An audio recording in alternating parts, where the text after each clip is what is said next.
Shenzhen was once called a miracle city, but now it's struggling under the weight of an economic downturn.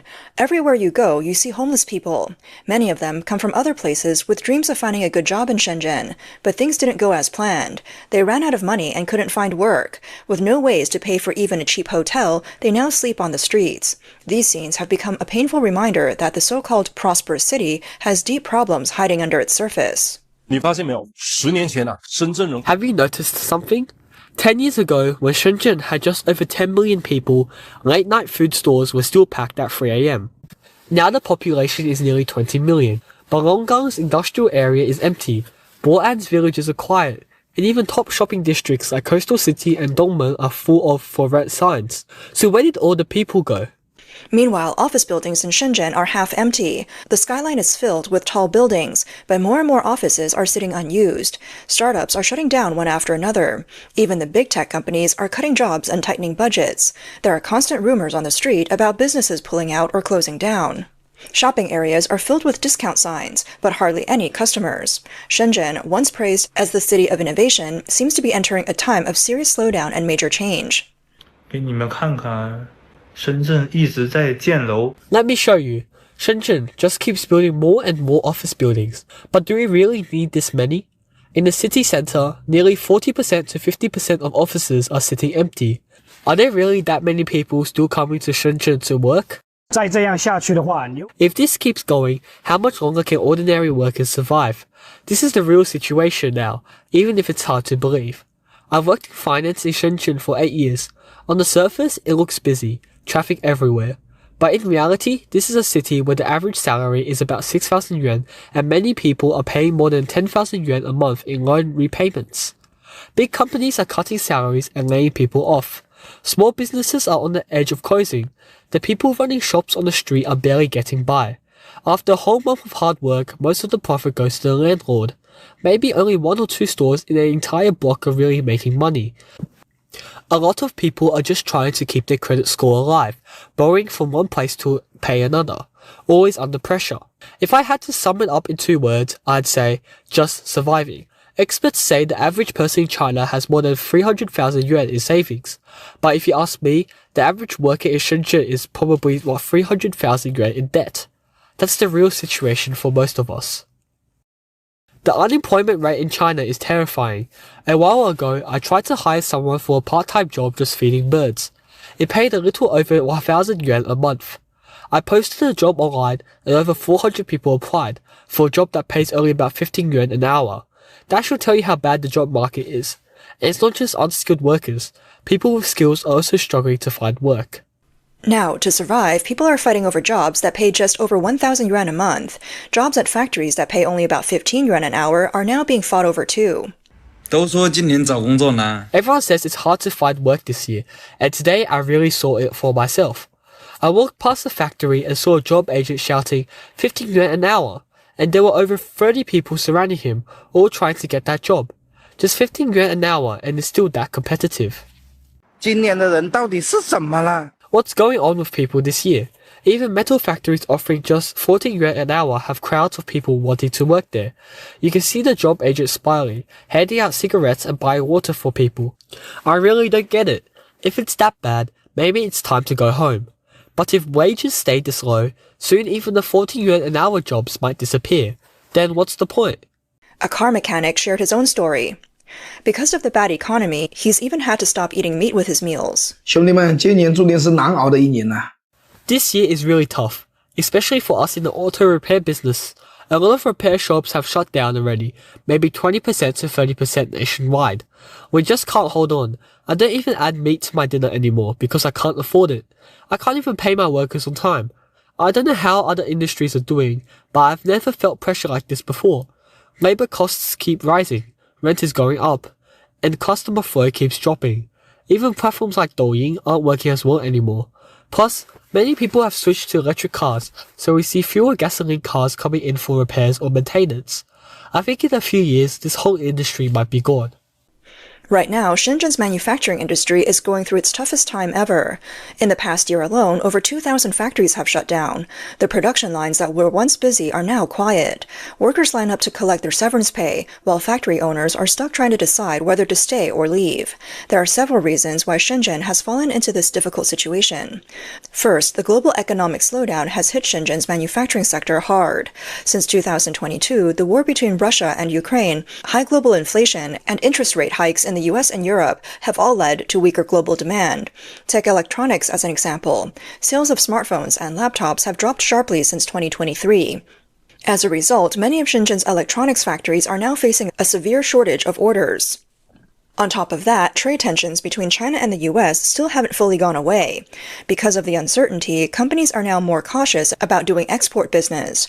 According to China's customs data, exports to the US fell by 4.5% year-on-year in 2024, which directly hurts many of Shenzhen's export-driven factories. Second, the rising cost of running a factory is eating into profits. A woman named Dan Dan said, in recent years, many factories have moved out of Shenzhen because it's just too expensive to run a business here. Prices, land, and labor costs are all high. That's why many manufacturers are moving to places like Dongguan, Huizhou, or even further inland. These places are cheaper. But when manufacturing moves out, the service industry also suffers, especially restaurants and small shops, because there are fewer people around with money to spend. As a first-tier city, Shenzhen has high living costs. Workers' wages, insurance, housing, and food costs are all going up. As labor gets more expensive, many foreign orders are moving to cheaper places in Southeast Asia. Countries like Vietnam, India, and Bangladesh are building up their manufacturing industries quickly. They're now getting a lot of the orders that used to go to Shenzhen. Industry insiders say that many Western clients have moved production to these countries to cut costs. Also, Shenzhen is trying to upgrade its industries. The local government is pushing for high-quality manufacturing, encouraging companies to move into high-end and smart manufacturing. But for small factories that rely on simple labor and don't have much money or tech, this shift is really hard to make.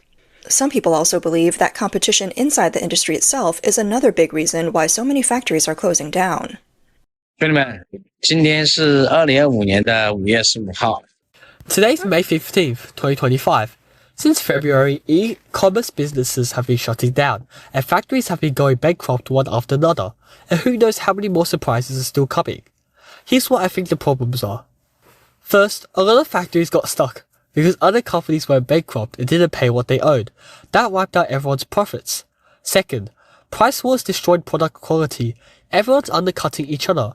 If I lower my price, someone else goes even lower. In places like Guzheng, where they make lights, there's no such thing as the lowest price, only lower. Third, even when someone comes up with a good design or product, it gets copied right away. Within days, you'll see 10 or 20 versions of it, all at cheaper prices. With this kind of business environment, how can anyone make money?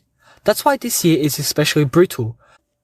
China's economy is no longer growing as fast as before.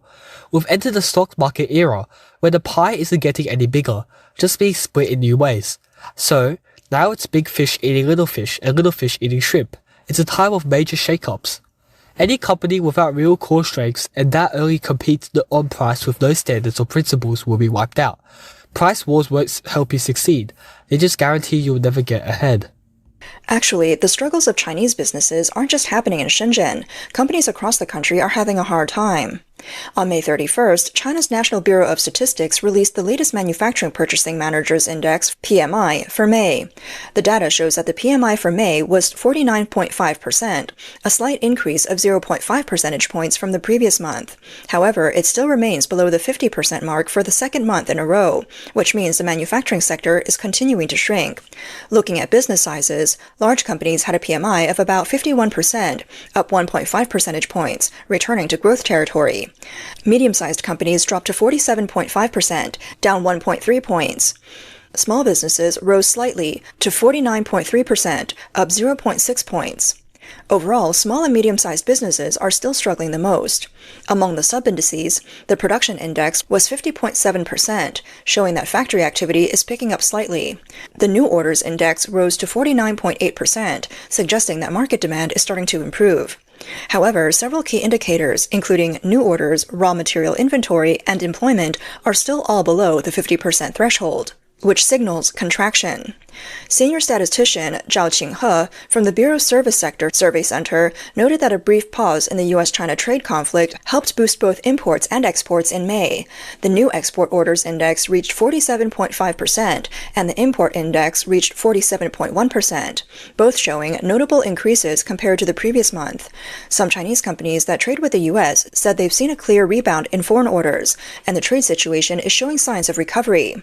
As for the broader economy, the non-manufacturing business activity index in May was 50.3%, just 0.1 points lower than the previous month, still barely above the growth line. But economists are issuing fresh warnings. Deflation in China is becoming a serious concern.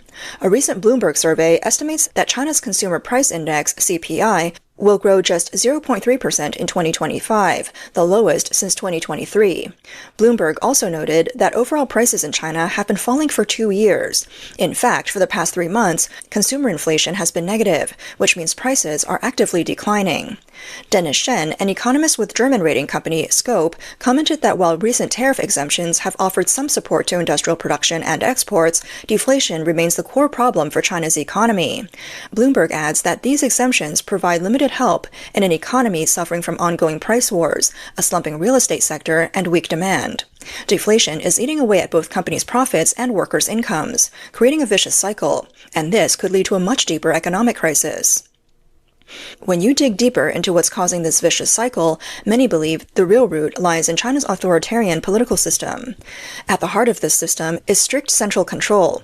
All major economic and industrial decisions must follow top-down orders from the Communist Party. Even a city like Shenzhen, which is considered one of the most market-oriented in China, must keep its local development plans fully aligned with the central government's policies. This kind of rigid, one-size-fits-all approach means that local governments can't quickly or flexibly respond to changes in the market. They're often stuck, waiting for instructions from above, even when fast action is needed. For example, when global demand drops sharply and foreign trade orders shrink, market economies can often buffer the impact through flexible adjustments in prices and supply-demand structures. But small and medium enterprises in Shenzhen have to seek solutions within the constraint of fixed industry policies, environmental restrictions, and financing controls. Especially during the pandemic, many businesses wanted to save themselves and return to work, but layers of approval processes and instructions caused them to miss the precious window of opportunity. This is a real reflection of how the centralization of power severely suppresses the adaptability of local governments and markets. Secondly, under the Chinese Communist Party system, political security and ideological security are always prioritized over economic development. For a city like Shenzhen, which is highly market-driven and heavily reliant on international capital and technology, this security-first strategy stands out. Strict regulations in recent years on industries like the internet, semiconductors, and other high-tech fields, as well as the intense control over online public opinion and data security, have made some companies hesitant to innovate and expand their markets. Thirdly, in the CCP system, the government plays a crucial role in resource allocation. Core elements like land, credit, and talent are often allocated in favor of state-owned enterprises or power capital. For instance, large industrial parks, key laboratories, and emerging industry clusters in Shenzhen are still largely dominated by state-owned capital. Meanwhile, private small and medium-sized enterprises often struggle to access land resources or favorable financing. They can only survive on high rents and fierce market competition. This uneven resource distribution directly weakens the diversity and vitality of Shenzhen's market economy, making it difficult for small businesses with real innovation and potential to thrive. In recent years, the fluctuating policy environment within the CCP system have brought immense uncertainty to entrepreneurs.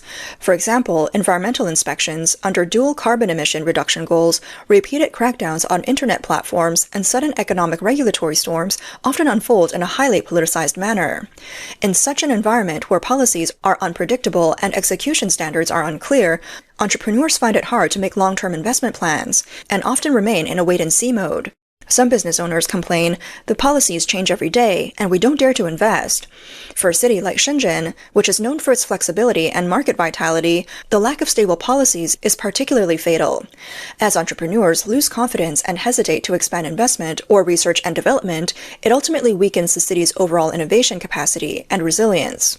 At its core, the CCP's corrupt system is deeply embedded in every level of government and the market. It has become a hidden shackle that restricts the heavy development of businesses. This corruption is not just about the greed of individual officials. It's a systemic problem of rent-seeking and transferring benefits. Over time, it has distorted the economic environment. The corrupt system causes serious distortions on how resources are allocated. In key areas like land transfers, project approvals, and financial credit, companies often have to provide benefits to officials or networks of influence. This raises hidden costs and takes away funds that should go into research, development, and production. Private businesses especially must spend huge amounts of manpower and resources building connections to get necessary permits. The corruption also worsens the monopoly of state-owned enterprises and power capital, giving companies with government backing more resources and policy support. This creates a vicious cycle. State enterprises advance, private enterprises retreat. Even more seriously, corruption makes the rule of law and business environment unpredictable. Officials often base their decisions on relationships and personal gain. They selectively enforce laws or turn a blind eye. Key entrepreneurs live in constant uncertainty. Over time, entrepreneurs lose the motivation to innovate. They focus more on winning connections rather than winning with products or innovation. The irony is, amid all this, the CCP central leadership continues to loudly promote slogans about raising wages. On May 26th, the Central Committee and the State Council jointly issued a document on improving the modern enterprise system with Chinese characteristics. They again stressed the need to establish a reasonable wage growth mechanism, promoting medium and long-term incentives for listed companies, and stable dividends. This is the second time in 6 months they have pushed the message of raising wages. The previous time was in a plan to boost consumption, which made increasing income for urban and rural residents the top priority among 8 actions. On social media, many question this, saying, companies are about to collapse. Where will the money come from to raise wages? And, with inflation, raising wages is meaningless. Some even warn that local officials may force companies to fake wage data to complete this political task, worsening conflicts between officials and the public. With the economy declining, companies struggling, and people's wallets shrinking, these slogans seem more like unrealistic political theater than real solutions. In fact, the Central Economic Work Conference has already acknowledged that the biggest problem for China's economy this year is insufficient demand. Official data is also alarming. In 2024, the national average consumer spending per person is only about 28,200 yuan, less than 1/9 of the United States. Retail sales of consumer goods are expected to grow between 2% and 4.8%. Housing prices continue to fall, with most of the 70 large and medium cities seeing declines in both new and second-hand home prices. Businesses are also struggling. Profits for industrial enterprises above a certain size have dropped by 3.3%, and the automobile manufacturing industry has plummeted by 8%. In this situation, talks about raising